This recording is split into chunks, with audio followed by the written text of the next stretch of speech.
feel empowered to build your course, let's figure out what will you teach. Now, there is more to the topic choice that you may think. There are certain factors that you have to consider, and this is exactly what I want to talk to you about today, because you need to think about how you want to be positioned in the market. Positioning is tremendously important because you want to figure out, before you even build your course, how your course should be positioned in the mind of the customer and in the market.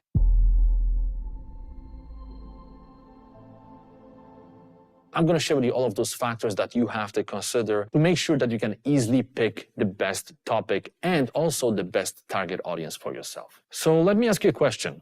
If you had an eye issue, let's say that there is a real risk that you can go blind, would you go to a general practitioner or would you go to the best eye doctor that's out there? Well, the answer is obvious, right? So often what people do is they don't consider this and they build courses that are too generic. They try to serve everyone, and as a result of that, they end up serving no one. Because when you pick a very broad topic, you may have an illusion that you can serve a lot of people, right? Millions and millions of people from all over the world. But the reality is that when someone sees your course, when they see that landing page and the trailer and all of the things that we'll be talking about in this part of this quest, they will realize that you are not talking directly to them.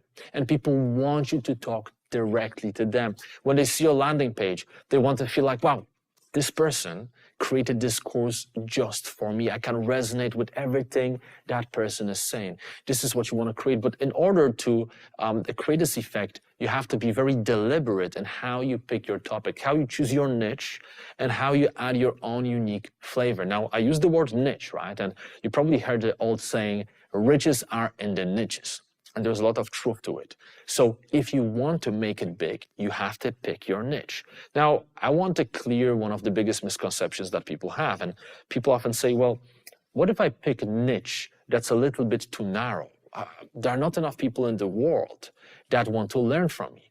But this could be further from the truth because we often forget that nowadays you can literally target people from all over the world. Personally, I'm teaching people from almost 200 countries from around the world. Like that's literally the entire planet, right? From Zambia to Malawi to Bangladesh, Thailand, and Switzerland. All types of countries, all types of people. So when you pick a very small niche, you may have an illusion that there are not enough people to learn from you, but because there are more than 10,000 cities around the world, even if there are a couple of hundred, 1,000 people who are your perfect audience in each city, when you do the maths, that's a lot of people that you can impact. But what's going to happen when you pick a very specific niche is that when potential students see your content, your landing page, your trailer, they will think, wow, it looks like this has been created specifically for me, and it's irresistible. It's kind of like with the eye problem example, right? If you have an eye issue and you see that there is a doctor around the corner who specializes in eye issues, what you gonna do? You just keep looking for another doctor? No, I mean, this is exactly what you are looking for. You will ring that bell and you will go upstairs and you will probably pay whatever you have to pay for that person to help you. So that's the type of situation that you wanna create.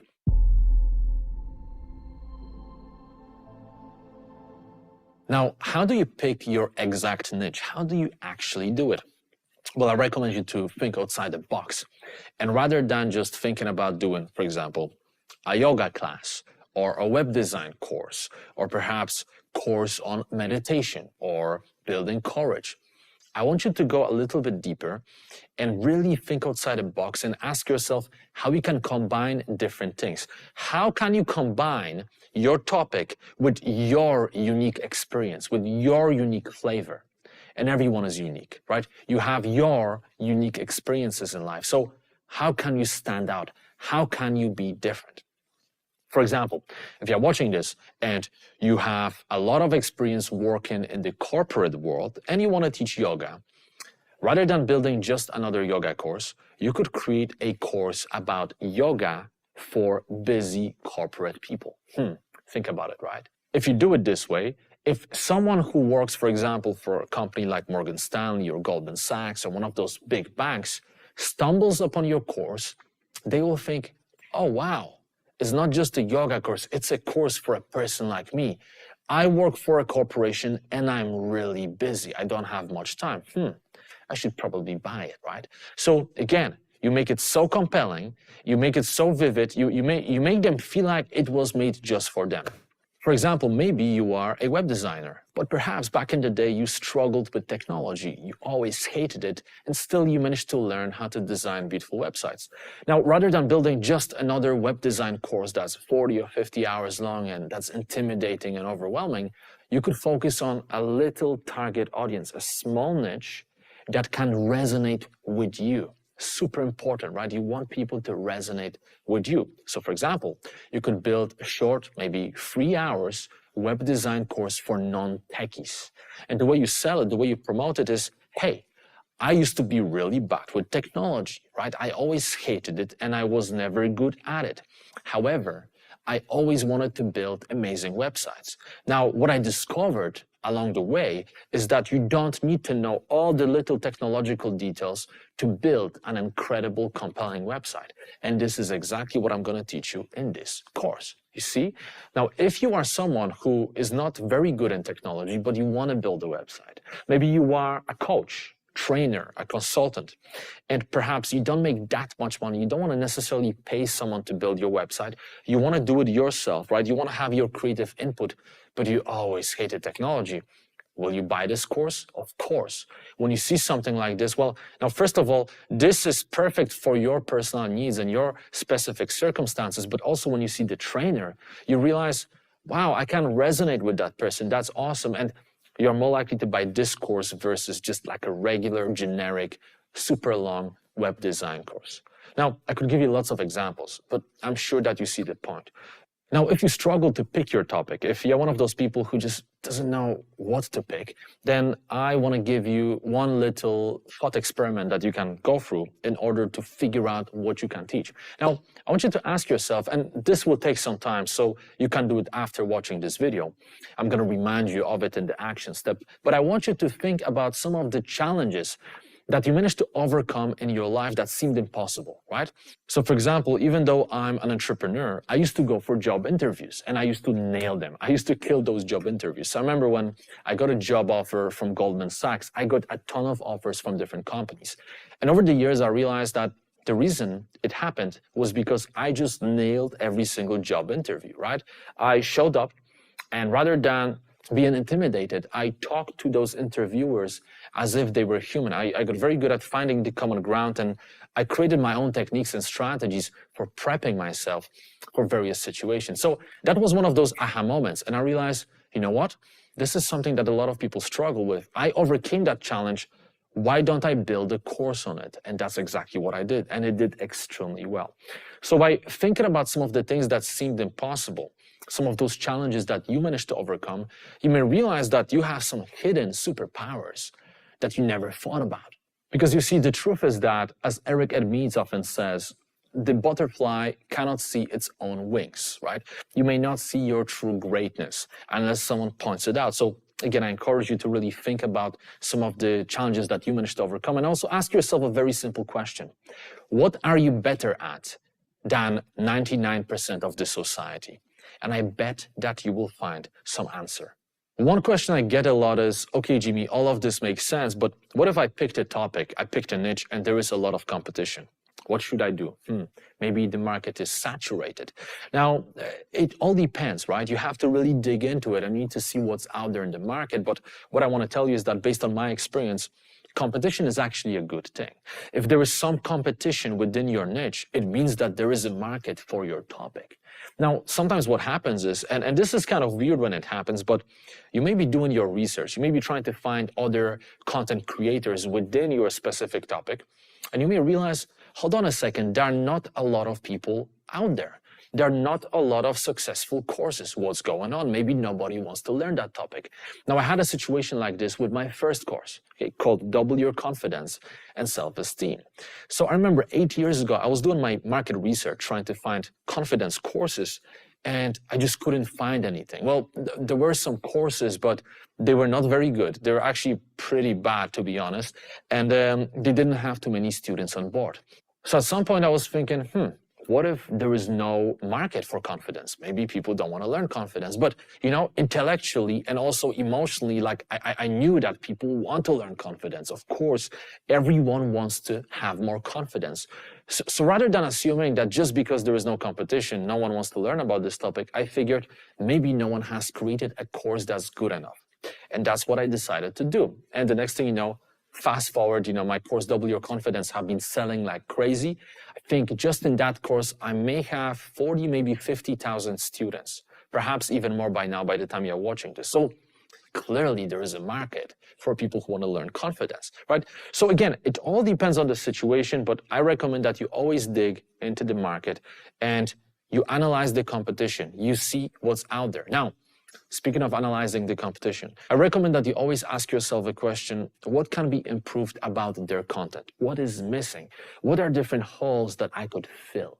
Because you may realize that there is strong competition, but as you are watching their content, you may see that they are not covering certain angle of that particular topic that you know a lot about. Now, that's your opportunity, right? So you want to really get deep into your research, but you don't want to go so deep that you end up procrastinating, all right? Because that's another thing. Some people analyze things way too much and spend way too long time, and eventually they just get into this state of never-ending draft mode and procrastination. You definitely don't want to do it.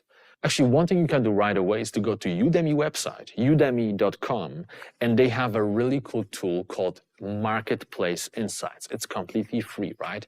Now, even if you don't want to publish courses on Udemy, it's a very good tool because remember, Udemy has over 40 million students. Like, that's a lot of students. So even if you want to publish a course on a different platform, and by the way, we will talk about platforms in part 4. I'm going to explain exactly how to pick a platform, which platforms are the best for your specific situation. But if you decide to pick a different platform, still, this tool will be very helpful because you can literally type in your keywords and you can see very quickly what is the situation on the market, right? If, for example, if you want to build courses on confidence, if you type in confidence or self-esteem, you will see top performing courses. You will see the keywords people are searching for. You will see how much the best courses are making. What is the demand for that topic? Also, what is the supply? And that's a really cool tool. You see, for example, that the supply is low, but the demand is high. That tells you that it's a great topic choice. And on top of that, you will see the list of the best performing courses that you can later go and you can watch and you can see if there are those missing pieces that we've been talking about. Okay, so have a look, check out Udemy Marketplace Insights. All right, so I feel like it's pretty clear that rather than trying to be a sardine in a massive ocean, you want to be a shark, even if the pond that you live in is a little bit smaller. But there's one more element that we have to talk about, and it's figuring out what is your target audience. Now, this is one of the most important things, like really pay attention. This is something that so many people forget about. A lot of people just pick their topic, and in some cases, they even pick their little niche and they try to make it creative, but they forget about their target audience. Now, if you don't define your target audience, you'll have a much harder time coming up with a compelling content. Because if you figure out the psychographics of your ideal audience that you want to serve, it will be so much easier for you to tap into all of the pain points that they are experiencing, all the challenges, their aspirations, and all of that. So you can customize your content so when someone sees it, they are like, wow, this was made just for me. I know exactly what this instructor is talking about because this is how I feel. You want to create a situation like this always. So ask yourself, who is my target audience? What is the pain that they are experiencing, right? What are their challenges? What is the language they speak? Now, I'm talking about language because this is actually very important, right? If you know the language of your target audience, I'm not talking about Spanish versus English versus French. I'm talking about the words that they use, how they like to talk. When you know that, it's going to make it easier for you to over-deliver, right? The same thing applies to clothing. Now, if you are building a course for people who want to be yoga instructors, then of course you can wear yoga pants, no problem, right? You can wear very comfortable clothing. But if you are building a course for CEOs and you are specifically talking about business topics, well, you may want to have like a nice jacket or something at least semi-formal. You don't want to be in your yoga pants when you're talking to business people, right? So defining your audience will have an impact on many different things. So once you define your target audience, I recommend that you take it a step further, that you make it even more specific. And this is something that most people never do, but it is powerful, and I want you to do it. And it's defining your customer avatar. So you want to figure out what would be your ideal customer that you really would want to have. In fact, you can and you should give that person a name. Because when you make that avatar very specific, that's going to help you later on in designing your course. Because as you are trying to figure out your content, whenever you get stuck, you can ask yourself, okay, so I am teaching James, my avatar, or Joanna, or whoever it is. What is the right way to go about this video to give that avatar as much value as possible? And you would be surprised, it really clarifies everything. Because you may have moments when you will be designing content or producing videos, and you may get stuck, and you may not be sure about something, but then, bam, you remind yourself, okay, what is my avatar? Or avatars, you can have a few of them. What is my avatar? What would they want? What do they need? What are their objectives in this video? What pain am I solving? What challenge am I trying to help them to overcome? Now I've got it, bam. And then you go and you keep going. It really, really helps. I do it all the time. As I'm filming this, that's what I do. When I get stuck, I'm trying to envision my avatar. Bam, everything is so much easier. Moreover, even though I don't know you personally, I'm pretty sure that you have some people in your life who are a perfect representation of your avatar. I'm sure that you have either family or friends who literally fall into the same category. And if that's the case, you could literally make one of your friends or family members your avatar. Now, this is really powerful because you really know that person, right? And I have avatars in my own life. You know, sometimes when I give speeches, create courses, or just make social media videos, I think about that one specific person. And that's it. It makes it so much easier, right? I have a friend, Vika, for example. And sometimes when I make videos, I literally ask myself, what would I say to Vika? You know, Vika needs exactly this type of advice. She has this exact challenge. What would I say to her? And whenever I think about my content in this way, it makes it more digestible, it makes it more targeted and more compelling. Because rather than trying to create some artificial content, talking to a little dark lens in front of me, I am talking to Vika or John or Joanna or Susanna or whoever it is. It makes it more real. So please think about people in your life that represent your target audience. And when you design content, when you work on your course, think about them. And if you want to take it a step further, and I recommend that you do it, talk to them. Literally talk to them. Call them up, send them a message. As you are building your course, rather than assuming that you know what your audience wants to learn, talk to your audience. Ask them, hey, I'm building a course on X, Y, and Z. I know that this is one of the challenges that you are trying to solve. Can we talk for half an hour? I would love to help you, right? And ideally, you jump on a call. You talk to that person. You try to figure out what are their challenges, how you can help them. You take a lot of notes. And this will give you so much information. You see, often what happens is, and people are surprised when they hear this, but people get stuck in trying to create course curriculum and trying to build content.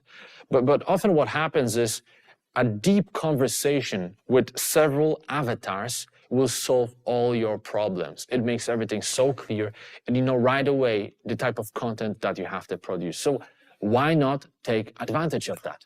As you can see, there's a lot of information, but I really try to make it as digestible and clear as possible. So I'm gonna give you a really exciting action step. And it's exciting because it's gonna involve your tribe members. And I have to tell you, if you do it, it will be powerful, not just for you and for your content, but also for the other people. So what I want you to do is, I want you to think about your topic, your unique angle, start drafting it, start coming up with ideas. Perhaps it's gonna be yoga for busy people, or maybe it's gonna be building courage for single moms, or whatever it is, right? Start figuring this out. Now, also start asking yourself, so what is my target audience? Who am I serving? What are their pain points? What would need to happen for them to feel like they succeeded? What are their hopes? What are their desires and dreams? and ask yourself, what could be my avatar? And what I want you to do is I want you to describe your avatar. Give that person a name and describe that person in detail, right? Again, issues, pain points, challenges, hopes, describe all of that. Make it maybe a couple of sentences, 5 to 10 sentences long. And here comes the fun part. And by the way, all of this won't take you much time. Really, once you start doing it, it will flow and you will learn a lot in the process. But what I want you to do is I want you to share your avatar with the tribe. Just share it with the tribe. And then I want you to ask them, hey, does anyone resonate with this, right? If anyone feels like that person, that avatar that I just described, let me know, because I would love to help you. And what's going to happen is, and you will be surprised, there will be people who will most probably write to you and say, you know, the avatar you described, that's exactly me. That's the exact problem that I have. And then what you do is you create a win-win situation. You jump on a call with them, and your job is to help them. But their job is to feed you the ideas for your course. It's a tremendous win-win situation, really. It's a great partnership where they benefit, they get to learn from an expert, you, to fix their problem. But you learn from them to figure out how you can make your course, your content even better, all right? Hey, I hope you're excited. This actually excites me because I'm curious to dive in and see what you're going to come up with and the types of relationships that will be formed as a result of this. But hope you enjoyed the video, and I'm going to see you in the next one.